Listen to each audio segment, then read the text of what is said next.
Tuhan saudaraku, selain Simeon, ketika Yesus dibawa ke bait Allah di hari yang ke-8, ketika dia harus dipersembahkan di bait Allah dan dia melakukan sunat sebagai orang Yahudi, maka di sana tidak hanya berjumpa dengan Simeon, tetapi dia juga keluarga ini berjumpa dengan seorang nabi yang bernama Hana. Saudaraku, nanti saudara baca dalam Lukas pasal yang kedua ayat 36 sampai 38, dan saya akan baca ayat yang ke-37.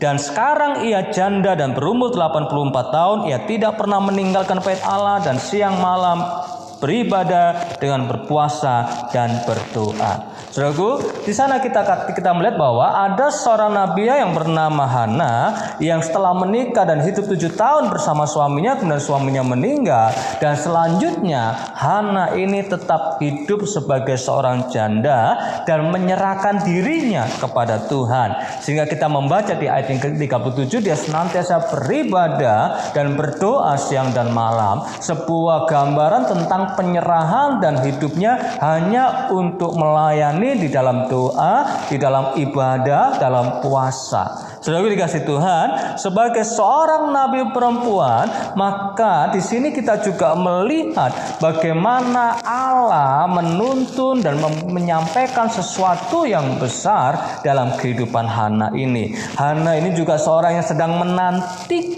menantikan kedatangan Sang Mesias. Dia percaya bahwa Mesias akan datang dan dia menantikannya itu. Maka ketika saudara membaca di ayat yang ke-38, dan ketika itu juga datanglah ia ke situ saat Yusuf dan Maria bersama bayi Yesus ke bait Allah dan mengucap syukur kepada Allah dan berbicara tentang anak itu kepada semua orang yang menantikan kelepasan Yerusalem.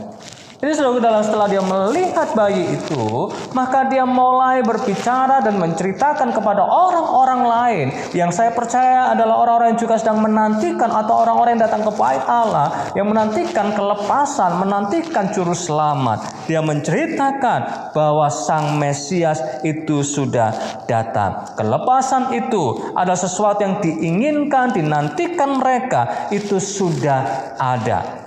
Dan dikatakan kelepasan dari Yerusalem, dikatakan tadi saudaraku dalam ayat yang ke-38, dan kepada semua orang yang menantikan kelepasan untuk Yerusalem, kelepasan dari Yerusalem. Kalau saudara baca dalam Yesaya 2 ayat yang ketiga, dan banyak suku bangsa akan pergi serta berkata, mari kita naik ke gunung Tuhan, ke rumah Allah Yakub, supaya ia mengajar kita tentang jalan-jalannya, dan supaya kita